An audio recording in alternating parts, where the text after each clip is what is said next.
Shalom Aleichem. Bapak Yahweh memberkati Bapak Ibu saudara sekalian. Pagi ini saudara-saudara, saya akan menyampaikan satu materi yang saya beri tema The Power of Our Word, atau kekuatan atau power atau energi ya yang ada dari ucapan-ucapan kita. Namun sebelumnya saya akan membacakan ada dua kesaksian, kebetulan semuanya ini dari Magelang. Ini yang pertama dari Yesua Kevin, saya bacakan. Shalom Opa Lukas, seluruh Jemaat Kehilat Aleph Tau Magelang, dan seluruh pengagung Bapak Yahweh yang ada di seluruh dunia, yang dikasihi oleh Bapak Yahweh di dalam Adonai Yeshua HaMashiach dan Roh Kudus. Damai sejahtera dan sukacita dari Bapak Yahweh selalu ada bersama Bapak Ibu dan saudara sekalian. Saya, Yesua Kevin, ingin membagi kesaksian tentang bagaimana wujud kasih dan berkat Bapak Yahweh yang terjadi dalam kehidupan saya dengan luar biasa di bulan Elul ini. Nah, ini saya tunjukkan yang bersaksi. Ya. Bulan Juni lalu saya menjalankan hukum Loa yang sudah diajarkan oleh Opa Lukas dengan menggunakan metode 55x5 dan afirmasi. Keinginan dan harapan saya adalah memiliki motor yang baru bagi saya, yaitu motor Yamaha NMAX. Tujuan saya ingin memiliki motor tersebut adalah untuk saya bisa beraktivitas, bepergian dengan mudah dan nyaman, dan bisa pergi beribadah di Kehilat Aleph Tau Magelang tanpa terganggu. Dari situlah saya terpikir untuk menjalankan hukum Loa yang telah diajarkan oleh Opa Lukas melalui khotbah yang sudah diupload di YouTube. Saya mempelajari dan memahami bagaimana menjalankan hukum Loa dengan baik dan benar, serta materi yang berkaitan dengan hukum Loa tersebut. Kemudian pada bulan Juni, saya menjalankan hukum Loa sesudah selesai 55x5. Selama beberapa waktu yang cukup lama, saya sempat terhambat dengan pikiran liar yang mengganggu saya. Sampai saya lupa bahwa saya sedang menjalankan hukum Loa. Mungkin alasan itulah kenapa saya baru mendapatkan apa yang saya inginkan dan harapkan setelah kira-kira 3 bulan berlalu. Di bulan Elul ini, Bapak Yahweh memenuhi apa yang saya inginkan dan harapkan. Pada saat saya kembali ingat, percaya, mengimani, yakin, dan mengafirmasi bahwa saya sudah mendapatkan apa yang saya inginkan dan harapkan. Disitulah berkat Bapak Yahweh yang senantiasa luar biasa terjadi dalam hidup saya. Dalam waktu yang cukup singkat setelahnya, dengan waktu yang tidak saya duga, saya bisa memiliki motor baru untuk saya, yaitu motor Yamaha NMAX, sesuai dengan apa yang saya harapkan, bahkan sampai warna dan tahunnya pun sama persis seperti apa yang saya pikirkan waktu saya menulis 55x5, yaitu warna hitam doff dan tahun 2018. Sungguh luar biasa dahsyat kasih dan berkat Bapak Yahweh yang terjadi dalam kehidupan saya. Sekian kesaksian yang dapat saya sampaikan kepada Bapak Ibu dan saudara Saya percaya kesaksian yang saya sampaikan ini dapat mengkuatkan dan meneguhkan iman seluruh pengagung Bapa Yahweh dan yang ada di seluruh muka bumi ini, serta menjadi bukti nyata kasih Bapa Yahweh di dalam Adonai Yeshua HaMashiach dan Roh Kudus benar-benar terjadi dalam setiap orang yang mengasihinya. Terima kasih kepada Opa Lukas dan Oma Esther, seluruh jemaat Kehilat Aleph Tau dan seluruh pengagung Bapa Yahweh yang ada di seluruh muka bumi ini. Bapa Yahweh di dalam Adonai Yeshua HaMashiach dan Roh Kudus senantiasa mengasihi, memberkati dan melindungi kita semua. Haleluya. Amin. Itu adalah kesaksian dari saudara Kevin. Sekarang kesaksian yang kedua dari Anti. Shalom Papi, saya Anti. Mohon maaf sebelumnya saya mau memberikan kesaksian ini melalui WA. Saya mau bersaksi tentang hukum Loa 55x5 yang saya praktekkan berkenaan dengan pekerjaan saya. Kalau ini foto dan gambarnya masuknya terlambat ya, saudara, jadi saya tidak bisa menayangkan. Saudara cukup mendengar saja. Di mana di tempat saya bekerja, bahkan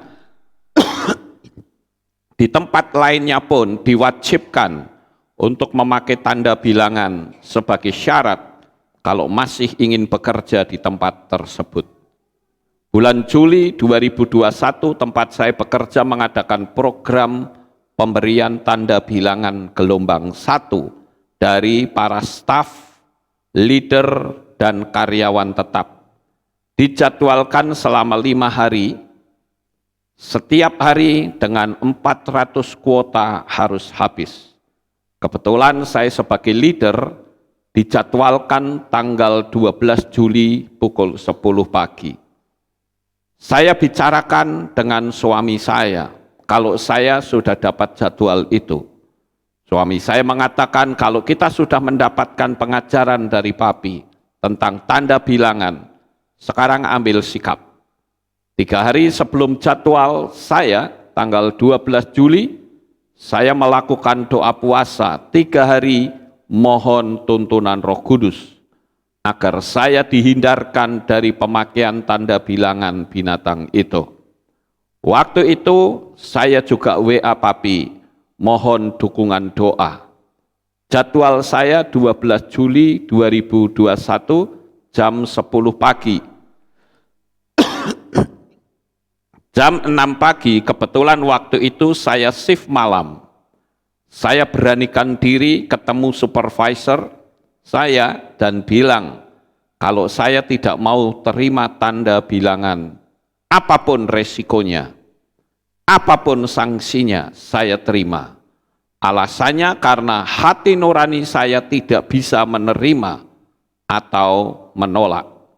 Iman saya mengajarkan tidak terima tanda bilangan.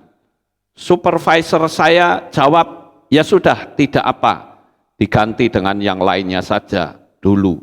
Haleluya. Plong, 1 tahap saya dihindarkan. Tetapi nama saya selalu muncul di lift daftar karyawan yang belum menerima tanda. Saya biarkan saja. Bulan Juli sampai Desember 2021, pihak manajemen memberi pengumuman kalau harus sudah terima tanda 1, 2 sebagai syarat kalau masih mau bekerja. Di situ mulai rame dengan teman-teman, mulai sibuk cari posko yang mengadakan pemberian tanda bilangan. Yang tadinya mereka ogah-ogahan males, sekarang gemberutuk semangat mengajukan diri. Saya tetap tidak mau. Sempat juga saya diajukan untuk mengikuti tes assessment supervisor. Hasil semua bagus. Satu yang buat saya tidak lolos, yaitu setelah dicek data pribadi saya ketahuan belum terima tanda bilangan. Buat saya tidak masalah, tidak lolos. Kalau harus pakai syarat itu. Singkat cerita, pada bulan Februari 2022, saya dipanggil atasan. Di sini manajer saya, karena hanya saya sendiri leader, bahkan mungkin satu-satunya karyawan yang belum menerima. Saya jawab, saya tidak mau terima. Saya disuruh pakai yang tradisional, yang aman katanya. Saya tetap jawab, tidak mau, apapun itu. Kemudian ditanya alasannya, saya jawab, karena ingin memperoleh keselamatan dari Bapa Yahweh. Saya jelaskan tanda bilangan itu apa, tujuannya apa, efeknya apa. Saya jelaskan sesuai pengajaran yang saya dapatkan. Anehnya, atasan saya tahu, setuju, dan membenarkan apa yang saya sampaikan. Perkenalkan Bapa Yahweh yang saya sembah, yang memberi keselamatan buat saya melalui Tuhan Yeshua HaMashiach. Saya bertanya, kalau Bapak tahu semua tujuan dan efek samping dari pemakaian tanda bilangan itu, kenapa Bapak pakai dan suruh saya pakai? Jawab beliau, sebenarnya tidak setuju dan tidak mau, tapi karena pekerjaan. Wah, maaf Pak, saya tidak mau meski saya harus mendapatkan sanksi. Sanksinya apa? Atau apa? Atau saya harus resign? Saya siap. Dari pembicaraan selama 2 jam dan tetap saya menolak. Akhirnya atasan saya mengatakan, saya masih diberikan waktu untuk memikirkan kembali, nanti dipanggil lagi. Dan berpesan untuk selalu membangkitkan semangat Bapa Yahweh dan Tuhan Yeshua HaMashiach di dalam diri saya jawab, siap. 2 bulan saya nunggu, kok nggak dipanggil-panggil lagi? Padahal sekeliling saya omong-omong tentang saya yang tidak mau menerima tanda. Sudah mulai rame, tapi saya EGP. Tapi hati kok mulai tidak damai sejahtera. Di setiap saat saya bekerja, dalam hati saya selalu berdoa, Bapa Yahweh tolong saya, Tuhan Yeshua HaMashiach tolong saya, Roh Kudus tolong saya. Selalu saya ucapkan, saya juga nyanyi pujian meski hanya senandung. Singkat cerita, tanggal 9 Mei 2021, saya putuskan praktekan hukum Loa 55x5 yang diajarkan Papi Lukas untuk pergumulan saya dengan pekerjaan. Sebelum menuliskan, saya berdoa, berserah kepada Bapa Yahweh. Saya serahkan semuanya. Biarkan Bapa Yahweh yang campur tangan dengan tangannya yang ajaib. Saya yakin, saya imani, mujizat sudah terjadi. Tanggal 20 Juni saya mengajukan surat resign karena saya merasa hati saya tidak tenang dan tidak damai sejahtera. Surat saya serahkan ke supervisor, supervisornya kaget. Saya diminta nunggu dulu tanggal 23.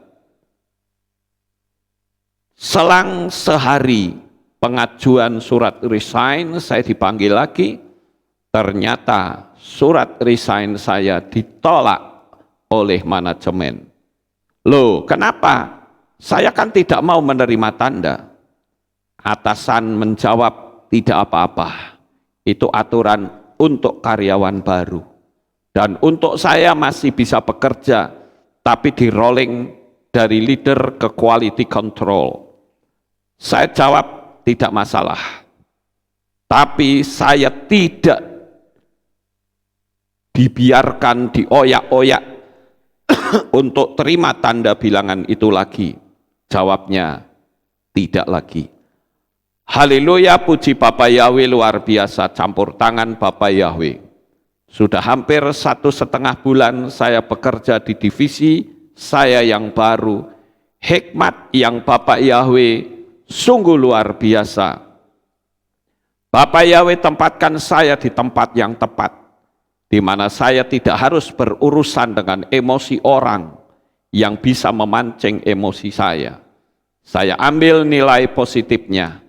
Saya masih bisa bekerja meski tidak menerima tanda bilangan berkat pertolongan Bapak Yahweh melalui hukum 55 kali 5. Terima kasih Papi, itu kesaksian saya. Bapak Yahweh memberkati. Nah, ini menjadi sebuah contoh, saudara.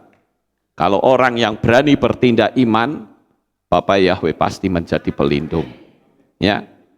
Kenapa? Karena dia berprinsip bahwa aku bekerja seperti aku lakukan untuk Tuhan. Dan hasilnya, sekalipun dia minta resign, dengan alasan yang tadi sudah saya bacakan, tetap tidak diterima. Karena apa? Karena dia bekerja dengan baik. Oleh karena itu, siapapun kita, kalau bekerja, bekerjalah yang baik. Ini menjadi sebuah contoh teladan. Kalau kita bekerja dengan baik, prestasi kita tunjukkan, Bapak Yahweh pasti tolongin kita. Ya, Bapak Ibu. Nah, itulah yang saya bisa bacakan untuk 2 kesaksian yang sudah masuk. Sekarang kita akan membahas materi The Power of Our Word. Ucapan kita itu sebetulnya adalah mencipta. Bapak Yahweh saat menciptakan segala sesuatu itu selalu bicara terlebih dahulu. Oleh karena itu, kita harus berhati-hati ketika kita berbicara. Amin, saudara. Jangan sampai kita ngomong tanpa dipikir dulu. Itu bahaya sekali, saudara. Apalagi di zaman sekarang. Saudara ngomong jelek-jelekin agama lain, melakukan penyerangan atau tindakan-tindakan yang brutal, saudara akan berurusan dengan hukum. Dan ketika engkau berurusan dengan hukum, kau akan hidup dalam kesulitan yang luar biasa. Tiap-tiap hari energimu akan habis. Oleh karena itu, apa yang Bapak Yahweh ajarkan kepada kita harus lakukan. Karena Bapak Yahweh memberitahu kepada kita bahwa untuk kita mendapatkan sesuatu, kita harus berani berbicara. Amin, Bapak Ibu. Coba saudara perhatikan, kalau saudara membaca di dalam kitab Bereshit atau Kejadian 1 ayat 1 dan 2, di sana dikatakan pada awal mula atau pada mulanya Elohim menciptakan langit dan bumi. Bumi belum berbentuk, kosong dan gelap gulita menutupi samudera raya, dan roh Elohim mengeram ada di situ. Kondisinya dalam kegelapan. Apa yang Bapak Yahweh katakan? Dia menciptakan penerang. Jadilah terang. Maka terang itu jadi, saudara. Ini sesuatu yang sangat luar biasa. Ini menjadi sebuah contoh. Sekalipun dalam kegelapan, jangan sekali-kali ucapan kita pun ikut dalam kegelapan, tapi berbicara terbalik dari situasi yang ada. Saya tidak tahu apakah saudara itu saat ini dalam kehidupan ekonomimu ada dalam kegelapan, atau kariermu sedang ada dalam kegelapan, atau mungkin prestasimu sedang mengalami kegelapan. Jangan pernah kita menjadi ragu. Kita harus berani mengucapkan hal-hal yang terbalik dari posisi saudara yang sekarang ada dalam kegelapan. Kita belajar mencontoh dari Bapak Yahweh. Dalam keadaan gelap, posisi bumi kacau balau, tapi Bapak Yahweh mengatakan jadilah terang. Jadi Bapak Ibu, kalau dia mengucapkan hal-hal yang terbalik dari situasi, maka kegelapan itu berubah menjadi terang. Demikian juga ketika saudara berani mengucapkan hal-hal yang terbalik dari situasi keadaan saat ini, maka saudara pun akan mengalami hal-hal yang luar biasa. Oleh karena itu, hati-hatilah dalam berbicara, sekalipun itu hanya bersenda gurau. Seringkali saya melihat sampai hari ini, dan saya katakan mungkin banyak orang yang tidak paham ya mendengarkan materi khotbah saya. Karena di Facebook saya suka lihat ketika ada orang posting makanan, ada yang menulis bagi dong. Nah, itu guyon memang saudara. Saya tahu itu guyon, tapi saya beritahu, alam semesta itu tidak bisa diajak guyon. Alam semesta itu tidak peduli saudara itu punya kedudukan, tidak peduli saudara punya titel tinggi, panjang, tidak peduli saudara. Alam semesta itu hanya menangkap vibrasi pikiran dan hati manusia. Sekalipun titelmu sepanjang apapun, tapi kalau vibrasi pikiran dan hatimu jelek, maka hasilnya pun akan jelek.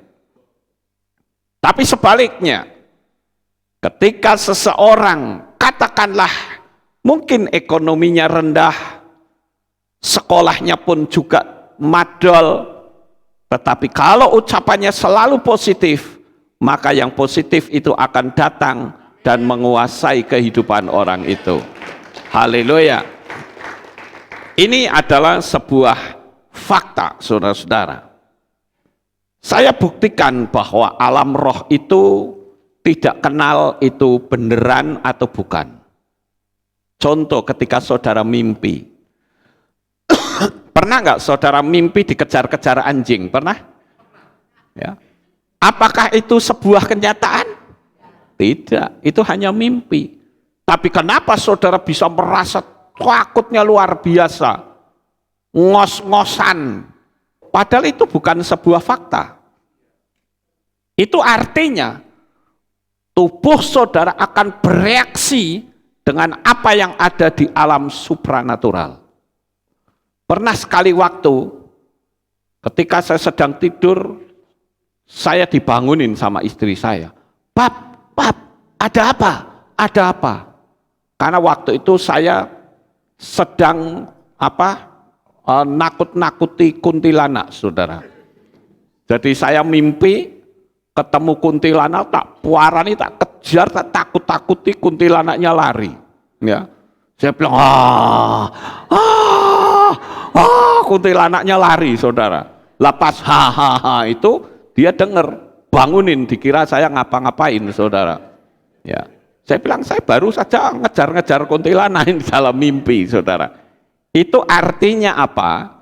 Dunia nyata, dunia alam roh, itu tidak bisa membedakan itu fakta atau sebuah mimpi.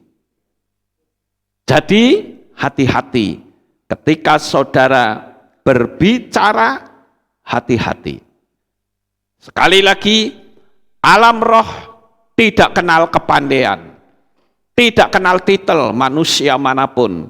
Yang dikenal adalah vibrasi pikiran dan hati yang dimanifestasikan melalui ucapan kita. Sekali lagi, saya mengatakan seperti ini karena masih banyak sekali orang yang WA kepada saya selalu ucapannya negatif. Seolah-olah masa depan dia itu sudah ambruk. Seolah-olah masa depan dia sudah gelap. Saya katakan hati-hati dalam engkau berbicara. Saya lalu berpikir, ini yang ketahuan. Pasti ada yang tidak ketahuan karena dia tidak konseling sama saya. Jadi saya berpikir, ada baiknya kalau saya sampaikan ini, agar dalam kondisi seperti apapun, ucapan kita harus selalu positif. Nah, Bapak Ibu yang terkasih, seorang hakim, dia tidak akan pernah bisa menghukum narapidana selama mulut hakim masih tertutup dan belum mengetukkan palu. Sekalipun draftnya sudah ada, saudara. Draft hukuman sudah ada. Tapi hukuman itu tidak bisa dijalankan selama hakim belum membacakan draftnya. Tapi begitu dibacakan, dengan ini saya nyatakan bahwa si A terbukti dengan sah dan meyakinkan melakukan kejahatan bla bla bla bla. Oleh karena itu saya nyatakan si A menerima hukuman mati. Dok, diucapkan saudara. Dan apa yang terjadi? Si A mati saudara. Tapi selama hakim tutup mulut, nggak berbicara secara resmi, tidak akan pernah ada eksekusi hukuman mati. Sampai di sini paham? Alam semesta itu butuh respon dari saudara. Saudara tidak boleh diam. Saudara harus meyakini bahwa ucapanmu itu nggak main-main. Nah, kenapa sih kalau kita berdoa, kok kita selalu berkata amin? Saudara tahu arti amin? Amin artinya bahwa apa yang kita katakan kepada Tuhan pasti terjadi. Tetapi sayang sekali, ketika kita berdoa berkata amin, tapi pikiran dan hati masih juga ragu. Berarti ucapan amin itu tidak bisa, saudara. Kenapa? Karena vibrasinya bertolak belakang dengan ucapannya. Kalau saudara lihat di dalam dunia sulap, ya, saudara pasti mengenal kalimat abrakadabra. Saudara tahu apa artinya abrakadabra? Ya, kata abrakadabra itu sebetulnya adalah bahasa Aramaik yang artinya I will create when I speak. Saya akan mencipta saat saya berbicara. Wow. Jadi abrakadabra itu bahasa Aramaik, saudara-saudara. Ya. Nah, tetapi kalau saudara nonton Harry Potter, maka ucapannya bukan abrakadabra. Ucapannya adalah avada kedavra. Kedengarannya mirip-mirip ya saudara. Kalau orang Indonesia nggak akan sadar saudara, karena mirip. Padahal ucapannya itu bertolak belakang. Ya. Kalau dikatakan abracadabra, I will create when I speak. Ya. Aku akan mencipta saat aku berbicara. Tetapi avada kedavra artinya adalah I will destroy as I speak. Kebalik ya, aku akan menghancurkan seperti apa yang aku katakan. Tetapi di film Harry Potter ketika dia mengucapkan itu terjemahannya beda, saudara. Terjemahannya diubah menjadi disappears like this word. Artinya hilang seperti yang diucapkan atau dikatakan.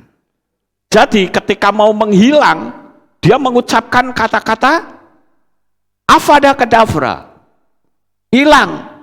Dan momen itu seringkali dinanti oleh penonton. Ketika jagoannya itu dikejar oleh kekuatan yang besar, dia menghilang, itu senang sekali penonton, saudara. Padahal yang diucapkan itu adalah kalimat kutuk. Paham nggak Bapak Ibu? Makanya saya katakan kita mesti berhati-hati. Ya. Orang berpikir, itu kan film Harry Potter itu kan film sihir, saudara. Ya. Itu sebetulnya adalah film yang mempromosikan hebatnya sihir. Tetapi sayang sekali ketika dia menghilang, yang diucapkan adalah avada kedavra, yang artinya I will destroy as I speak. Aku akan menghancurkan seperti yang aku ucapkan. Nah, sebetulnya biasanya kalau saya perhatikan dia ngomong melakukan kata-kata kutuk terhadap musuhnya. Dan pada saat dia mengucapkan itu, dia menghilang. Tapi ucapannya sudah keluar belum? Sudah. Dan penonton senang, dia masuk ke alam bawah sadarnya, sehingga yang terjadi apa? Hidup kita sendiri yang susah, bukan? Makanya saya katakan berhati-hatilah. Saya terus terang, saya akui, saya sangat suka film Harry Potter. Ya. Tetapi itu dulu sudah lama. Kenapa? Karena kalau saya perhatikan, ceritanya selalu berputar-putar hanya di seputar itu saja. Makanya saya jadi bosan, saudara. Nah, setelah saya dalam pembelajaran ini, saya baru tahu ketika dia menghilang, sebetulnya dia meninggalkan kutuk. Sama bukan seperti setan? Setan kan senangnya begitu. Dia kutukin manusia, lalu dia pergi. Seperti apa pepatah yang berkata, lempar batu sembunyi tangan. Saudara-saudara. Nah, kalau saya perhatikan, kalimat ini juga sama dengan orang, saya pernah lihat ya, ada permainan begitu. Saudara ikutin saya. Nah, ketika dia bilang, ayo pegang telinga, dia pegang telinga. Ayo pegang mulut, dia pegang mulut. Pegang kuping atau pegang kaki, tapi yang dipegang kepala, saudara-saudara. Orang ngikutin. Kira-kira saudara bisa paham nggak permainan ini? Ya, betul. Itu hipnotis, saudara-saudara. Artinya apa? Alam bawah sadar kita dimasukin terus. Setiap kalimat-kalimat. Dan kalau kalimatnya itu buruk, akan mengandung kutuk. Oleh karena itu, sekali lagi saya katakan, dunia alam supranatural tidak mengenal ucapan guyon atau serius. Bagi alam semesta itu sama. Dan saya katakan bahwa ketika orang itu sepakat antara pikiran dan hati, maka apa yang diucapkan itu pasti terjadi. Apakah ucapan saudara itu buruk atau ucapan saudara itu baik, pasti terjadi. Cuman kita hati-hati, saudara. Kalau kita ngomong hal-hal yang buruk, saudara akan kena bahayanya sendiri. Ya. Kita ini sedang berurusan dengan dunia yang tanpa kelihatan. Ya. Saya ambil contoh misalnya di dalam kitab Bereshit, pasal 11 ayat 6 dikatakan begini. Dan Yahweh berfirman, lihatlah bangsa ini satu, dan bahasa pun satu untuk semua mereka. Dan inilah permulaan mereka untuk bertindak. Dan sekarang segala yang mereka mimpikan untuk melakukannya, tidak ada yang tidak terlaksana. Saya mau tanya Bapak Ibu, ini yang ngomong siapa? Bapak Yahweh. Bayangin, Bapak Yahweh saja mengakui loh. Inilah yang saya katakan hukum sistemiknya Bapak Yahweh. Makanya berhati-hatilah dalam berbicara. Kalau kita salah ngomong, apalagi sampai menyinggung kepercayaan lain, menjelek-jelekan, saudara sendiri yang akan terima akibatnya. Oleh karena itu, lebih baik kita yang diolok, dihina, dicaci maki, digoblok-goblokin, biarkan mereka. Selama kita hidup benar di hadapan Bapa Yahweh, dan ucapan-ucapan yang mereka lontarkan kepada kita ketika kita dengar, kita cukup mengatakan dalam hati, semua ucapanmu kembali ke kamu. Maka yang terjadi adalah serangan ucapan kutuk tidak akan tembus kepada kita, tetapi kembali kepada pemiliknya. Tapi banyak orang yang tidak paham. Ketika dikutuki, dicaci maki, nangis, kemudian frustrasi. Ayo saya ajari saudara. Ketika saudara dikutukin, dikata-katain hal yang buruk, ucapkan saja dalam hati, ucapanmu kembali kepada kamu. Kita tonton apa yang terjadi, saudara. Kutukan dia kembali ke pemiliknya. Ya, jadi kita sebagai anak-anak Bapa Yahweh ini kita mesti berhati-hati dalam kita berbicara. Saya akan bacakan di dalam kitab Kohelet atau kitab Pengkhotbah pasal yang kelima ayat 2 sampai ayat 3. Janganlah terburu-buru dengan mulutmu, dan janganlah hatimu lekas-lekas mengeluarkan kata-kata di hadapan Elohim, karena Elohim di Syamaim atau sorga, dan engkau di bumi. Sebab itu, biarlah perkataanmu sedikit, sebab mimpi datang karena banyaknya kesibukan, dan percakapan bodoh karena banyaknya perkataan. Nah, pagi ini saya juga akan membagikan tips untuk saudara. Bagaimana caranya kita agar kita lebih berhati-hati. Artinya, jangan buka mulut atau bicara jika saudara ada dalam posisi seperti yang saya sebut ini.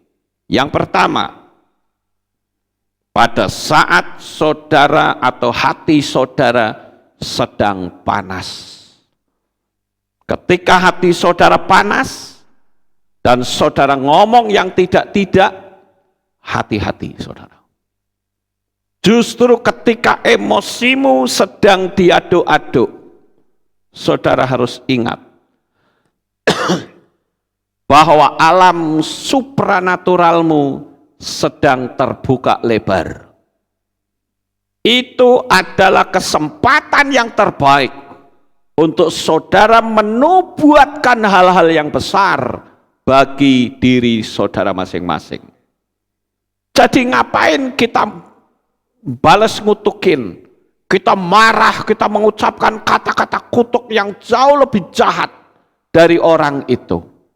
Saudara akan menerima akibatnya. Lebih baik ketika mereka kutukin, emosi kita diaduk-aduk, ayo ingat baik-baik posisi saat itu alam supranatural, saya nyebutnya ada critical area, sedang lengah.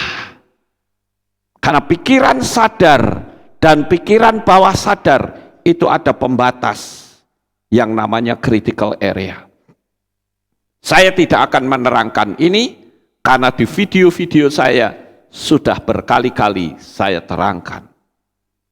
Tetapi saudara tinggal mengucapkan hal-hal yang besar, maka hal yang besar itu pasti terjadi dalam hidup saudara. Coba kita baca kitab Mislei 14 ayat 17.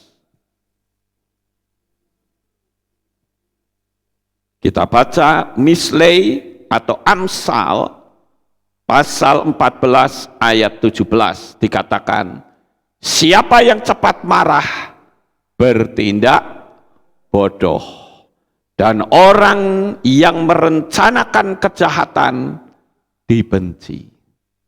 Dari ayat ini sudah jelas, ketika kita marah, berhati-hatilah. Sekarang saya mau tanya, siapa di sini yang marah, masih marah? Ada? Ada nggak yang marah, saudara?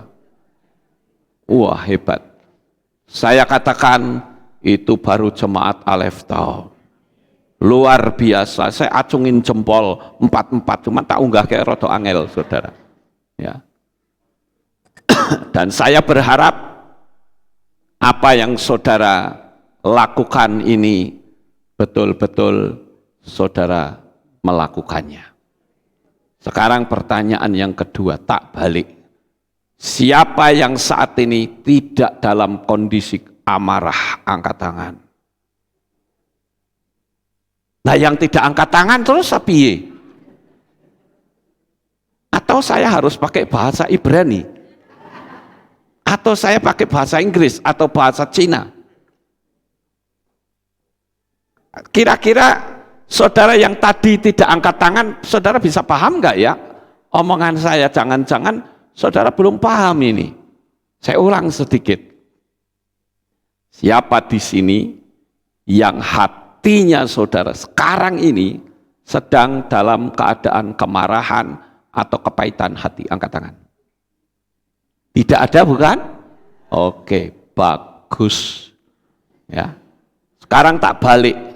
Siapa yang sekarang hatinya tenang, damai, sejahtera? Angkat tangan.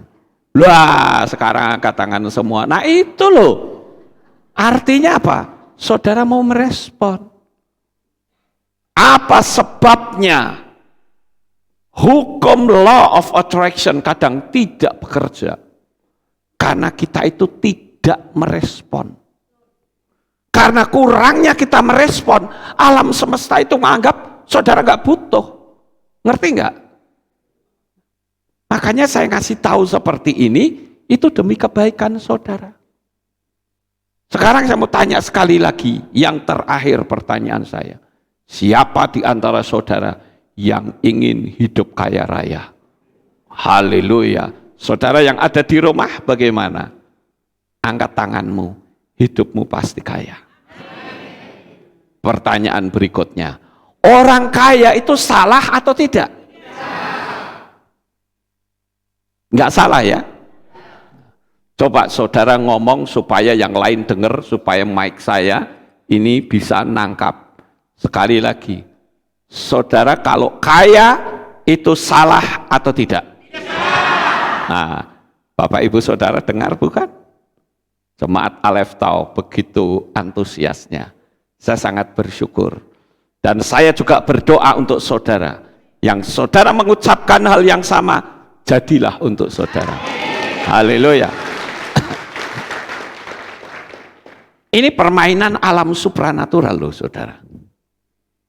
Dan apa yang saya ucapkan ini kadangkala terbalik dengan sebuah fakta.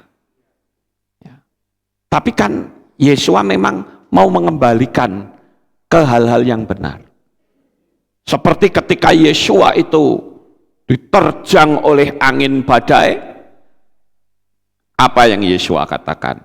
Hanya 2 kalimat. Diam, tenanglah. Artinya, berdiam diri di kaki Tuhan dulu, masalahmu pasti selesai. Masalahmu pasti tenang. Tapi yang terjadi ketika angin ribut datang, kita ikut panik, saudara. Memang itu wajar. Tapi bukan berarti saudara dikuasai oleh kepanikan, ketakutan, sampai engkau diperlakukan seperti apapun nurut. Kita harus punya prinsip yang kuat. Ya. Selama orang itu hidup dikuasai oleh ketakutan, maka energi saudara itu sangat rendah. Karena kitab suci mengatakan bahwa Elohim itu tidak pernah memberi ketakutan kepada manusia, tetapi memberi kekuatan yang membangun. Nah, Bapak Ibu yang terkasih, apa yang harus kita lakukan yang berikutnya adalah ketika kamu tidak mendapatkan kenyataan, artinya saudara ingin punya sesuatu tapi faktanya saudara belum mendapatkan itu. Hati-hati dalam saudara berbicara. Jangan saudara berkata, wah, hukum Loa tidak jalan, lalu saudara ngutukin yang lebih parah lagi yang dikutukin saya. Wah, itu Pak Lukas itu bohong itu. Nah, kalau bohong kenapa yang lain bisa? Iya toh? Kalau yang lain bisa tapi saudara tidak bisa, ya kamu mesti introspeksi. Ada apa dengan saya kok tidak bisa? Ya, pasti ada banyak faktor. Saudara ragu saja tidak bisa, saudara marah juga tidak bisa. Memang ada hal yang sulit. Saya jawabnya pun sulit, saudara. Ketika ada orang yang ngomong gini, saya mempraktekkan hukum Loa, tapi justru penghambat yang paling dekat dengan saya adalah suami. Suami saya itu tiap hari isinya ngutuk melulu. Udah bodoh, miskin, tukang ngutuk lagi, saudara. Wah, ini jadi apa kira-kira kalau seperti itu? Ada seorang istri yang mengeluh seperti itu. Dan saya berharap itu bukan saudara. Amin. Ya. Kita yakini bahwa apa yang menjadi misi, visi, impian kita, Bapak Yahweh pasti mewujudkannya. Jadi saat saudara tidak mendapatkan sesuatu, dan saudara hanya melihat kenyataan, hati-hati dalam berbicara. Yang ketiga, saat hidupmu belum bisa diterima oleh orang lain, saudara juga mesti berhati-hati. Saya akan naikkan sebuah cerita tentang seseorang yang hebat. Dia adalah Bapak Viktor Serebriakov. Orang ini dalam dunia bisnis dan dunia pendidikan itu cukup dikenal, saudara. Siapakah Viktor Serebriakov ini? Bapak Ibu Saudara, orang ini ketika usia 16 tahun, dia itu dikata-katain gurunya sebagai orang bodoh. Bayangin saudara, kalau saudara punya anak, tapi guru sekolah saudara ngomong gini, anakmu ternyata gobloknya luar biasa ya, diajari nggak mudeng-mudeng. Saudara sakit hati nggak kira-kira? Pasti sakit hati saudara. Nah, ucapan dari guru-guru yang mengatain dia orang bodoh membuat dia keluar dari sekolah. Dia berpikir, percuma saya sekolah di sini. Gurunya selalu merendahkan saya. Dan ketika dia keluar, ucapan guru itu sudah masuk ke alam bawah sadarnya dia. Dan alam bawah sadarnya mengiyakan apa yang Bapak guru itu lakukan. Dia menjalani kehidupan dalam sebuah gaya berpikir bahwa engkau adalah orang yang bodoh. engkau adalah orang yang miskin, engkau adalah orang yang percuma engkau sekolah, nggak akan berhasil. 16 tahun kehidupan dari Viktor Serebriakov ini selalu tertanam kata-kata bodoh, mustahil, bodoh, mustahil.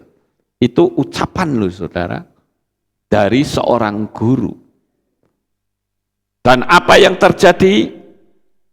Dia mengembara dari tahun ke tahun, cari pekerjaan. Sekalipun itu pekerjaan serabutan, mana saja yang bisa menerimanya.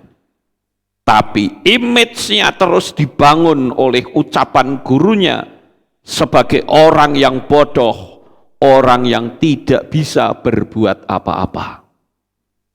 Pada suatu hari, saat dia berusia 32 tahun. Artinya, 16 tahun dia hidup di dalam kungkungan mindset yang salah. Ucapan guru itu sudah masuk ke otak bawah sadarnya. Sehingga yang ada, aku orang yang tak berguna. Pada usia 32 tahun, dia mencoba untuk menjalani tes IQ. Dan apa yang terjadi saudara? Hasil dari tes IQ, ternyata IQ-nya yang dia miliki adalah 161. Itu dahsyat sekali saudara. Rata-rata orang ya itu IQ-nya 110 sampai 119. IQ superior yang disebut super cerdas itu 130 sampai 139. IQ jenius itu adalah 140 plus. Tapi orang ini, Viktor Serebriakov, IQ-nya 161. Artinya apa? Dari hasil tes, dirinya sudah bisa menunjukkan bahwa aku sebetulnya adalah superior, di atasnya jenius. Bayangkan saudara. Dan sejak dia menjalani hal seperti itu, gaya hidupnya berubah. Dia menyadari siapa dirinya. Bahwa aku bukan orang yang bodoh. Aku orang yang hebat. Tetapi hanya karena sebuah kalimat buruk yang masuk ke dalam alam bawah sadarnya, membelenggu kehidupannya selama 16 tahun. Tapi hari itu menjadi sebuah titik balik di dalam kehidupan Viktor Serebriakov. Dan apa yang terjadi saudara? Akhirnya dia membuat sebuah kelompok ya, bahwa orang yang hebat ini akhirnya dia menyadari dan apapun yang dia buat selalu berhasil. Akhirnya dia punya perusahaan, dia juga bikin buku, punya hak paten dan lain-lain. Lalu dia ditunjuk sebagai ketua Mensa Society, yaitu kumpulan orang-orang jenius, dan ketuanya adalah dia. Karena di dunia ini nilai atau IQ 161 itu tidak ada, hanya orang ini. Itu luar biasa saudara-saudara. Dari pengalaman dari Viktor Serebriakov ini, saya beritahu kepada saudara. Kenapa kadangkala kita menjadi manusia yang kecil? Ketika saya suka melihat, ketika ada demo para pegawai, selalu mereka pasang spanduk, wong cilik. Betulkah kita ini wong cilik? Tidak, saudara. Kita bukan wong cilik. Kalau saya katakan kita bahkan dulu sampah, tetapi diangkat oleh darah Yesua. Tangan kasihnya mengangkat kita melalui pengorbanan darahnya, sehingga kita dijadikan sama dengan Yesua. Posisimu di hadapan Bapa Yahweh itu sangat tinggi sekali, saudara-saudara. Jangan pernah kecilkan hatimu. Jangan pernah ngomong yang enggak-enggak. Karena engkau adalah orang-orang hebatnya Bapa Yahweh. Kita melihat hal yang lain. Orang yang juga pernah dibully pada waktu dia masih sekolah. Bukan cuman Viktor Serebriakov, tetapi Elon Musk. Sekarang nama ini sedang naik daun, saudara-saudara. Di mana dia punya rencana yang luar biasa. Saudara bisa lihat di internet. Pebisnis Elon Musk ini juga pernah dibully pada waktu dia kecil di Afrika Selatan. Ini ucapan dari keluarganya di tahun 2012. Ucapan jahat membuatnya dia minder, apalagi sampai dipukul, dilempar ke tangga, dan dianiaya oleh teman-temannya, dibully habis-habisan. Tapi sekarang kekayaannya, seluruh teman-temannya tidak ada yang bisa melebihi kekayaan Elon Musk. Bahkan kalau kita lihat di majalah Forbes, saudara akan menemukan nama Elon Musk itu ada di jajaran orang-orang terkaya di dunia. Kekayaannya saat itu 180 miliar US. Jadi kalau dipakai duit rupiah 100 ribu, ini gedung ini ketutup duitnya dia, saudara. Ya, bukan cuma satu kotak. Padahal kita kan mungkin orang punya duit sak seloroan ya. Sak seloroan selesai. Tapi duitnya Elon Musk itu tumpuk segini rapet. Gedung ini ketutup duitnya Elon Musk, saudara-saudara. Dulunya pernah dibully. Oleh karena itu, jangan pernah kita berkecil hati ketika orang membuli. Kesempatan saudara nubuatkan hal-hal yang besar bagi kehidupan saudara sendiri. Saya tunjukkan orang yang ketiga. Saya yakin saudara pasti tahu orang ini, karena orang ini cukup terkenal. Siapakah dia? Tom Cruise, saudara.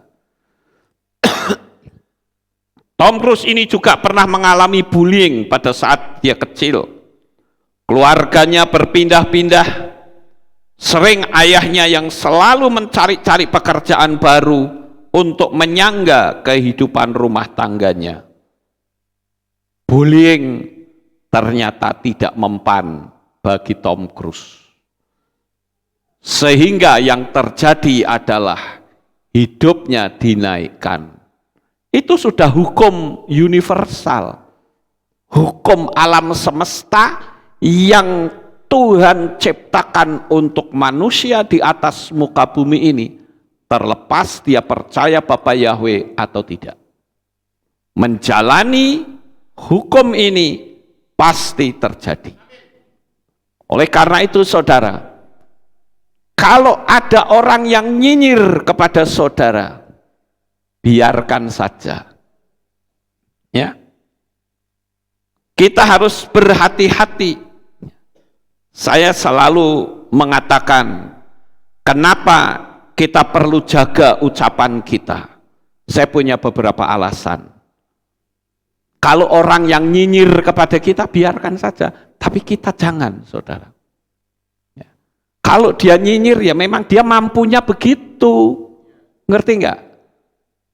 Jadi jangan sampai saudara menurunkan level kehidupanmu seperti si nyinyir tadi. Ngerti nggak Bapak Ibu? Kadangkala kita terpancing, kita marah, kita emosi. Kalau saya sih jawabannya gampang, EGP. Orang mau nyinyirin seperti apa, jawabannya cuma satu, emang gua pikirin hidupku tidak bisa diatur dengan mulutmu. Saya selalu dalam hati begitu. Ya. Biarkan si nyinyirer ya, yang mengucapkan kata-kata jahat, toh nanti dia kena sendiri kata-katanya, saudara. Amin. Apa alasannya kenapa kita tidak perlu membalas nyinyiran orang atau ucapan buruk? Yang pertama adalah karena ada malaikat yang selalu monitor dan menyimpan jejak digital kehidupan kita. Sampai di sini paham? Jangan sampai mereka menyerang, kita balik kata-kata yang jauh lebih jahat. Jejak digital kehidupan kita tercatat. Yang kelak ucapan jahat itu akan menghakimi kita. Karena ada spirit yang selalu mengintai kita dimanapun kita berada. Yang kedua, ucapan yang mengandung kutuk bisa menimpa diri sendiri jika orang itu mengembalikannya. Kalau saya dikutukin orang atau dinyinyirin orang, saya cuma dalam batin saya bilang, semua nyinyiranmu kembali kepada kamu. Dalam hati saja, itu alam supranatural sudah tahu, saudara. Vibrasi kita sudah ditangkap oleh mereka. Mungkin ada yang bilang gini, Pak Lukas jahat amat. Itu sama saja bikin orang jatuh, kena malapetaka, Pak. Saya tanya balik, kalau saudara dikirimi narkoba, mau terima enggak? Terus mau saudara apain? Ya kembalikan, saudara. Kalau saudara orang yang tukang kemilian, saudara terima paket padahal saudara nggak pernah pesen, itu sama saja. Kalau itu paketnya itu narkoba, saudara kesangkut hukum loh. Apalagi kalau masuknya itu 1 kilo atau 10 kilo, bisa hukuman mati, saudara. Hati-hati sekarang ini. Beberapa waktu yang lalu saya dapat paket, saudara. Paketnya itu ya nggak banyak sih, harganya cuma sekitar 130-an. Ya. Tapi saya berpikir loh, aku nggak pernah pesen paket ini. Tapi ya karena dia pakai kode COD, ya dibayar. Yang bayar Ari ya, karena saya kan selalu titip duit sama Ari. Saya bilang, kamu tak titipi duit, kalau nanti Afram, Kenan, Sirel, atau Malkiel, atau siapa yang minta, belikan. Jadi ini untuk pegangan kamu. Ya. Nah karena ada COD seperti itu, tertulis nama Lukas Sutrisno, ya udah dia bayar, saudara-saudara. Dan saudara tahu apa yang terjadi ketika saya buka isinya, itu kalung dan cincin. Tapi sayangnya bukan emas beneran. Ya sudah, tak kasihkan istri saya, mau syukur, enggak juga enggak apa-apa, saudara. Enggak tahu itu sekarang di mana. Ya. Entah diterima atau tidak ya, saya bingung. Itu paling-paling juga harganya mungkin 20.000. Ya, uang itu kayak mainan yang dijual di pasar, tapi dipatok sekitar 120 atau 130 COD, pas saya nggak ada di rumah. Ya. Gimana tuh saudara-saudara?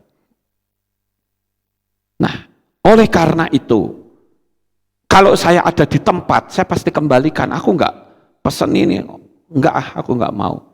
Sekalipun itu nggak seberapa. Tapi kalau dalamnya narkoba, selesai saudara. Mereka tulis nama kita, tapi dalamnya narkoba.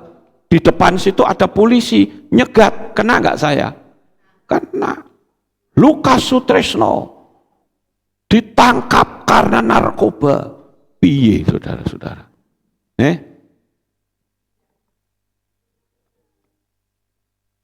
Kira-kira kalau saudara dapat berita kayak gitu gimana?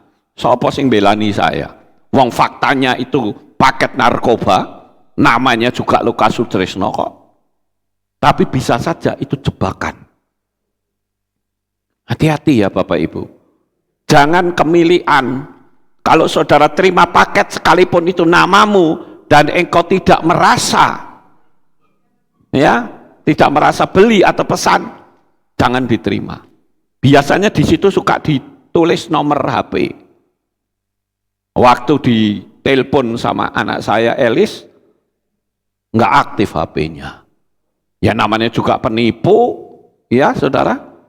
Bayangin, paling itu mainan kalung sama giwang itu harganya 20.000, dapat 100.000 dah. Tapi ya sudah, namanya juga mereka hidupnya kayak gitu. Kasihan. Bagi saya namanya juga orang kaya, cincai lah, saudara. Ya, amin. Iya, cincai yang paling 120.000, ya kan? Itu anggap saja itu duit receh. Ya. Kalau saya ngomong begini, kira-kira saudara keberatan enggak? Tidak. Saya sering mengatakan, kalau engkau melihat uang 100.000 besar, posisimu ada di bawah. Tapi kalau kamu melihat uang 100.000 itu kecil, posisimu pasti tinggi. Ya. Ya kalau orang kaya kan duit 100.000 kan cili, saudara, itu duit receh, ya toh. Nah, saya harus selalu punya mental seperti itu, saudara. Kalau saya punya mental seperti itu, saya nggak bakal sakit hati. Nah, sekarang, saudara-saudara, yang ketiga, apa yang harus kita katakan? Kenapa kok kita nggak boleh balas? Ucapan itu mencipta. Ucapan yang buruk dilontarkan pada orang lain, maka akan ada akibatnya. Setidaknya ada hukum tabur tuai yang selalu memonitor kita. Hukum tabur tuai itu sebuah hukum kepastian. Kalau saudara menanam pohon, sekalipun itu bentuknya biji, tanam aja di situ. Biarkan nanti dia tumbuh sendiri. Kalau sudah dia tumbuh, saudara enggak cuman dapat satu, tapi banyak. Contoh misalnya saya menanam biji anggur. Saya tanam. Beberapa tahun kemudian anggur itu bertumbuh, saudara. Enggak tahu anggur itu tahunan apa enggak ngerti, saudara. Wong saya enggak urusan sama pohon-pohonan. Pokoknya bertumbuh aja. Setelah bertumbuh, dia berbuah. Dapatnya lebih banyak atau lebih sedikit? Lebih banyak, saudara. Itu hukum tabur tuai. Hati-hati kita. Ya. Kita yang ketiga adalah kita harus punya falsafah. Falsafahnya itu begini. Falsafah itu bahasa kerennya filsafat. Kira-kira begitu ya. Direndahkan tidak mungkin jadi sampah. Ketika saudara direndahkan orang, apakah saudara langsung jadi sampah? Tidak. Sama seperti saya pernah membuat sebuah ilustrasi. Saya punya uang 100.000, tak ucek-ucek, tak banting, tak injek-injek. Saudara masih mau ambil enggak? Lu tak ucek-ucek loh, saudara. Masih. Kenapa masih? Karena saudara melihat bukan kertasnya, tapi nilainya, saudara. Engkau boleh dikatain seperti apapun, tapi saya kasih tahu, nilaimu tinggi di hadapan Bapa Yahweh. Haleluya. Jangan saudara setuju kalau saudara dikatain, oh kamu dasar goblok. Oh iya ya, aku memang goblok. Aku sekolah ora dadi misalnya. Tapi saudara katakan, kamu mengatakan aku bodoh? Iya. Firman Tuhan katakan, aku akan memakai orang bodoh untuk mempermalukan hikmat dunia. Nah gitu saudara. Paham? Artinya apa? Melalui ucapan Rasul Paulus, ucapan para nabi, ucapan itu akan mengkonvert, mengubah dari ucapan yang buruk menjadi ucapan yang memiliki power. Kemudian yang berikutnya, direndahkan, atau ketika saudara direndahkan, berarti sebetulnya orang yang merendahkan saudara itu sedang dalam posisi di bawah hidup saudara. Paham? Kalau dia merasa lebih tinggi, ngapain merendahkan saudara? Wong saudara sudah di bawahnya dia. Ngerti enggak? Kadangkala ketika kita direndah, sakit hati, dendam kusumat, bodoh saudara kalau seperti itu. Direndahkan biar saja, kamu lebih rendah dari saya kok. Nah sekarang kalau saya sudah di posisi yang paling bawah, cara merendahkannya bagaimana? Nggak bisa lagi toh. Tapi karena posisiku sudah tinggi, maka perlu direndahkan. Jadi berpikirlah, kalau ada orang yang merendahkan engkau, itu berarti orangnya di bawah hidupmu. Gitu loh. Jadi teruslah melangkah dalam jalan yang benar bersama Bapa Yahweh sebagai pembelanya. Orang banyak melihat sikap kita dibanding ucapan mereka. Buktikan saja bahwa kita bukan seperti yang mereka ucapkan. Amin. Apapun yang berkualitas itu pasti melewati proses yang panjang. Apa saja sudah. Saudara punya keyboard, ya itu keyboard itu bisa jadi seperti itu, apakah tidak melalui proses yang panjang? Panjang prosesnya. Saudara bikin roti bisa dimakan dengan enak, itu juga melalui proses yang panjang. Kadangkala ada seorang ibu sedang bikin roti, masih ngopiok telur sama tepung, kopiok. Anaknya dari belakang narik-narik, ayo mami cepetan. Maminya bilang apa? Tunggu ya nak, belum selesai. Itu artinya apa? Sedang dalam proses. Saudara. Saya tidak pernah dan belum pernah melihat seorang ibu bikin roti, masih ngopiok telur sama tepung. Anaknya dari belakang, mama ayo cepetan ma, aku sudah lapar. Oh kamu pengen makan sekarang? Diambil ke beluak, masuk ke mulut gitu. Nggak pernah ada saudara. Betul nggak? Seorang ibu yang baik, dia akan berkata, tunggu nak, waktunya pasti sampai. Ketika kita sedang dalam proses, jangan menggeliat, tetap bertahan saudara. Percayalah, semakin panjang prosesnya, berarti engkau akan dijadikan semakin lebih baik. Tapi selama kita kembrungsung hidup kita, nggak akan terjadi. Akhirnya kalau jengkel-jengkel ya sudahlah, kamu daripada roe mamai ditarik terus, ya cukup kesak sendok ke makan dibluwek masuk mulutnya saudara. Mencret itu iya nanti. Betul nggak? Ya. Dalam kehidupan kita seperti itu. Ketekunan itu memang menyakitkan. Ketekunan itu seolah-olah kita stagnan. Tapi percayalah, Bapak Yahweh itu selalu melihat kita. Dan saya katakan ketekunan adalah syarat utama untuk meraih kesuksesan. Hal yang berikutnya, saudara, apa yang tidak boleh kita ucapkan jika kata-katamu dapat menyinggung saudaramu yang sedang dalam kelemahan. Makanya kemarin saya bikin video khusus nasihat para gembala KPI agar berhati-hati ketika ada jemaat yang mengalami kesulitan, jangan dihakimi. Kamu sih diomongi nggak nurut, rasain lo. Jangan begitu, saudara. Dia butuh solusi, dia butuh dikuatkan. Ya, dan saya berharap para gembala di KPI bisa melaksanakannya. Kemudian yang kelima,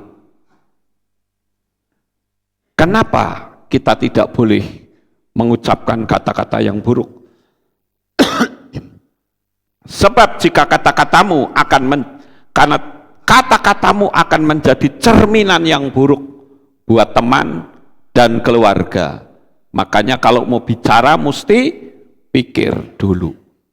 Saya pernah membaca sebuah kalimat yang agak lucu, saudara. Kalimat itu bunyinya begini. Kalau ngomong itu pikir dulu, ya. Jangan kalah sama pantat, katanya. Kalau pantatmu bunyiin tut gitu saja, mikir dulu. Mau kentut, mikir dulu.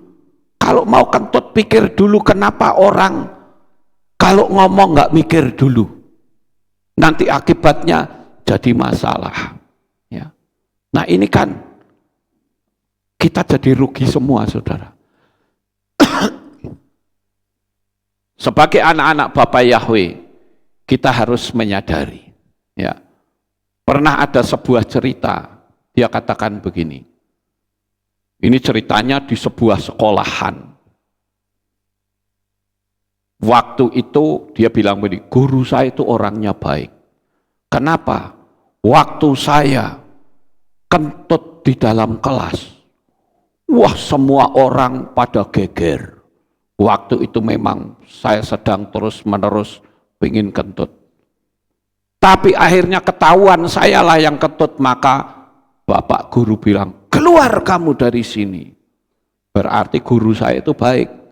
Yang lain suruh menghirup kentut saya disuruh keluar. Berpikir positif, ya saudara. Ya, dia bilang guru saya itu baik. Yang lain tetap menghirup udara kentut saya di kelas. Sayanya disuruh bebas, katanya. Nah, itu kan luar biasa ya. Kemudian yang keenam, saat kamu sedang bergurau tentang dosa, hati-hati. Dosa itu memang menarik untuk diperbincangkan. Biasanya dosa-dosa yang senang diperbincangkan itu adalah kalau menyangkut masalah seksual, menyangkut masalah etika moral, itu seringkali menjadi bahan ejekan, bahan guyonan. Tapi hati-hati, saudara. Ya. Kemudian yang berikutnya, saat kamu bisa menjadi malu atas ucapanmu di kemudian hari. Kenapa ada orang yang berkata, aku khilaf? Itu artinya dia ngomong tanpa mikir, ya, sehingga jawabannya aku khilaf. Dan yang berikutnya, ucapanmu jika tidak dijaga akan membawa kesan yang buruk, sehingga saudara bisa dicap, ini orang tukang nyinyir, ini orang tukang tukang utang, atau ini orang tukang minta-minta. Itu dilihat dari cara hidup kita sehari-hari.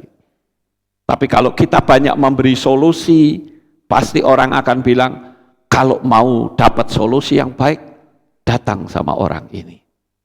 Saudara akan dicap sebagai orang yang baik, orang yang bijaksana. Hati-hati dalam kita berbicara, karena ucapan kita itu bisa merusak reputasi seseorang, atau bahkan bisa menjadi pemecah belah. Hati-hati, ada Tuhan yang selalu memonitor kehidupan kita. Sukses besar untuk saudara. Bapak Yahweh memberkati. Haleluya. Kita tunduk kepala, kita berdoa. Terima kasih Bapak Yahweh. Pada pagi ini kami telah mendengarkan renungan firman-Mu. Biarlah kami akan berhati-hati di dalam kami mengucapkan kalimat, sehingga kehidupan kami menjadi terus meningkat, dan Bapak Yahweh memberkati dengan segala kelimpahannya. Terima kasih Tuhan, di dalam nama Adonai Yeshua HaMashiach kami sudah berdoa. Amin. Haleluya. Kita akan dengar pengumuman. Shalom, berjumpa kembali dalam Aleph Tau Update News. Berikut pengumuman minggu ini. Info Men's Club. Akan diadakan ibadah Men's Club pada hari Selasa 20 September 2022 pukul 6 sore di Kehilat Aleph Tau. Info Hari Raya. Hadirilah hari raya yang ditetapkan oleh Bapa Yahweh, Hari Raya Peniupan Nafiri atau Yom Teruah, pada hari Minggu 25 September 2022 pukul 5 sore dengan tema Bergumul bersama Yahweh, berdamai dengan diri sendiri. Ibadah pagi digabung sore. Hadirilah Hari Raya Pendamaian atau Yom Kippur pada hari Selasa 4 Oktober 2022 pukul 6 sore dengan tema Mengampuni karena Yahweh telah mengampuni kita. Ibadah Rabu digabung Selasa. Diharap membawa kertas bertuliskan dosa-dosa untuk dibakar. Bagi jemaat live streaming, dapat mengikuti tindakan profetik tersebut di rumah masing-masing. Dalam rangka memperingati Hari Raya Yom Kippur, jemaat dihimbau untuk berpuasa selama 25 jam, dimulai pada hari Selasa 4 Oktober 2022 pukul 6 sore waktu setempat, dan buka puasa pada hari Rabu 5 Oktober 2022 pukul 7 malam waktu setempat. Hari Raya Sukkot akan diadakan pada hari Minggu 9 Oktober 2022 pukul 5 sore dengan tema Yesua datang segera. Ibadah pagi digabung sore. Dalam rangka menyambut perayaan Sukkot 5783, panitia perayaan mengadakan beberapa rangkaian kegiatan sebagai berikut. 1. Jalan Sehat Keluarga Besar Kehilat Aleph Tau Magelang pada hari Sabtu 8 Oktober 2022 pukul 6 pagi setelah ibadah Sabat. Jalan sehat dimulai dan berakhir di Kehilat Aleph Tau Magelang. Kegiatan ini hanya untuk kalangan sendiri. Bagi jemaat yang ingin ikut berpartisipasi, dapat menghubungi Bapak Theo di nomor 0812 5940 7799. Harap menggunakan baju putih sebagai dress code acara, serta dapatkan hadiah dan door prize menarik lainnya. 2. Lomba membuat miniatur sukah dengan kriteria sebagai berikut. 1. Menggunakan bahan dari barang bekas. 2. Ukuran sukah 40 x 40 cm. 3. Satu keluarga hanya dapat mengirimkan satu sukah. 4. Dikumpulkan paling lambat pada hari Kamis 13 Oktober 2022 di Kehilat Aleph Tau. Lomba ini khusus untuk jemaat Kehilat Aleph Tau Magelang saja.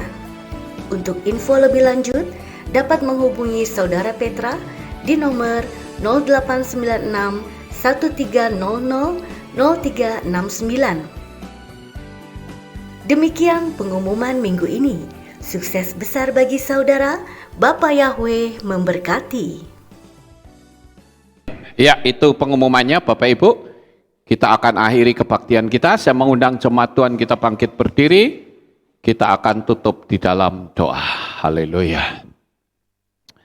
Kami tunduk di bawah kaki-Mu pada saat ini ya Bapa. Kami bersyukur kami boleh menyelesaikan ibadah di hari ini. Sebentar anak-anak-Mu akan pulang ke rumah mereka masing-masing. Jaga lindungi peliharakan mereka sampai di rumah dengan selamat. Pertemukan kembali pada jam-jam ibadah mendatang di dalam ikatan tali kasih-Mu. Terima kasih ya Tuhan, inilah doa syukur yang kami naikkan, di dalam nama Adonai Yeshua HaMashiach, kami sudah berdoa. Mari kita angkat tangan kita dan kita akan menerima berkat Kohanim. Haleluya. Yevarech Yahweh Weismereka.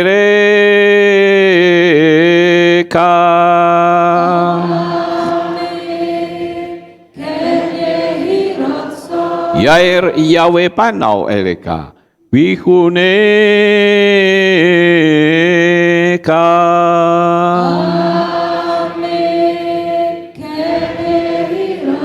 Yesa Yahweh panau eleka wayashem leka shalom.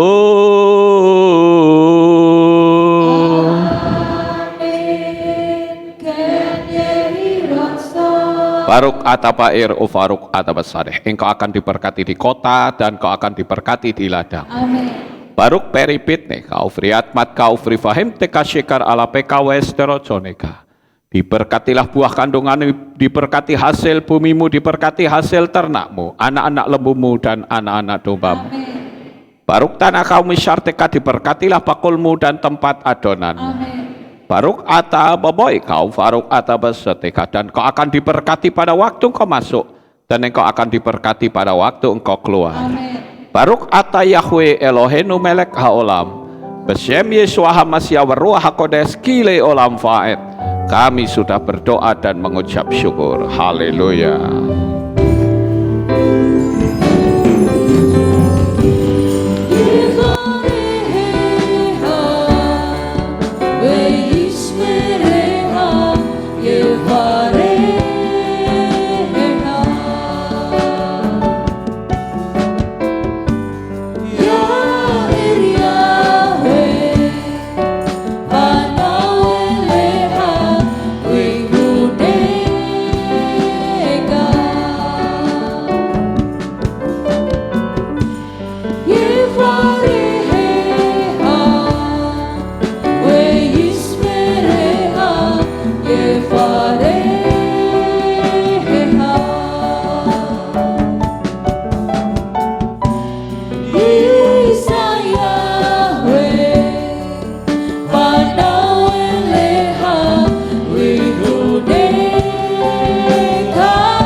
Kau gunung batuku.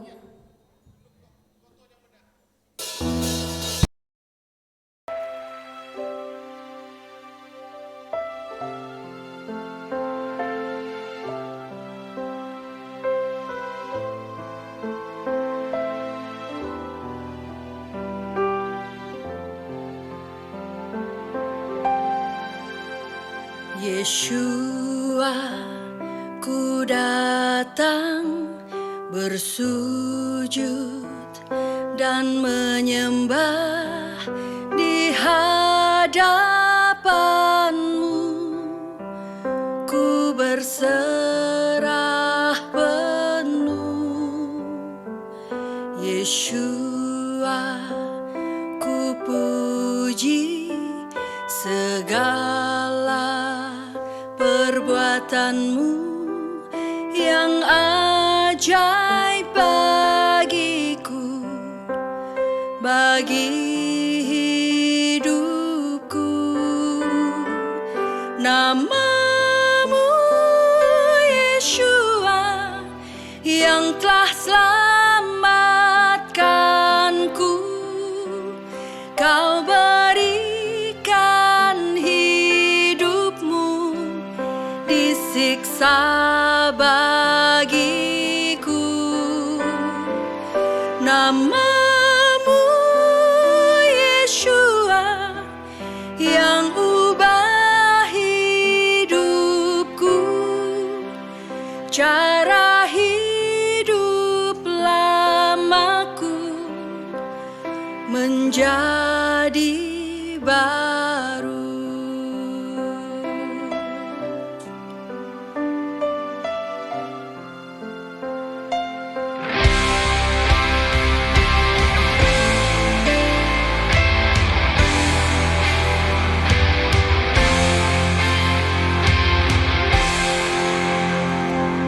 Yeshua, ku datang bersujud dan menyembah di hadapanmu.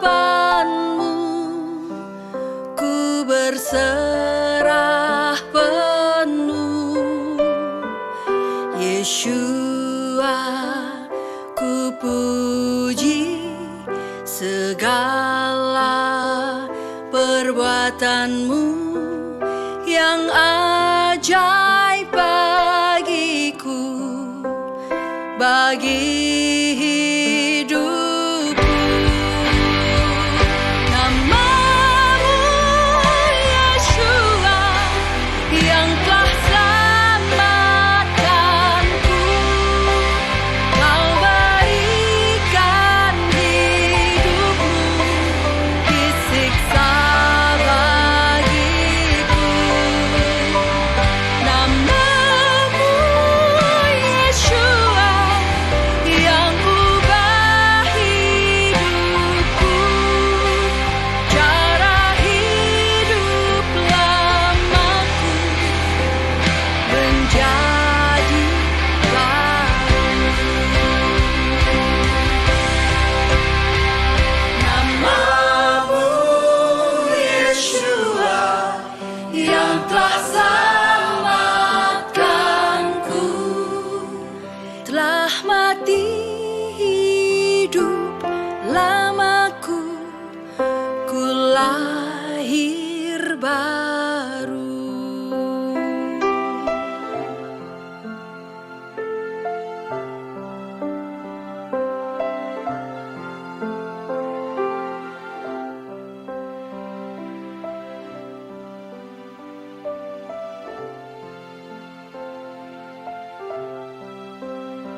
Ribuan tahun yang lalu, nama itu ada. Sebelum dunia dijadikan, nama itu sudah ada. Namun, nama itu seolah tenggelam. Namun dia tidak pernah tenggelam. Ehyeh, Asher Ehyeh. Aku ada yang aku ada. Dia ada untuk memberikan keselamatan. Dia ada untuk membawa kita kehidupan. Dia ada dari kekal sampai kekal. Dia Elohim Abraham, Yitzhak dan Yakov. Dia Elohim Israel. Dia juga Elohim atas Indonesia. Dia Elohim yang memulihkan Israel. Dia Elohim yang memulihkan Indonesia. Diberkatilah Israel. Diberkatilah Indonesia. Di dalam kitab Yesaya pasal 43 ayat yang ke-11, di dalam bahasa Ibrani dikatakan, Anoki Anoki Yahweh wa'ain mipal adai Mosia. Akulah Yahweh, dan tidak ada juru selamat selain aku. Namanya adalah jaminan keselamatan. Namanya yang membebaskan kita. Namanya yang membuat kita menjadi selamat. Namanya Yahweh, Elohim keselamatan kita. Haleluya.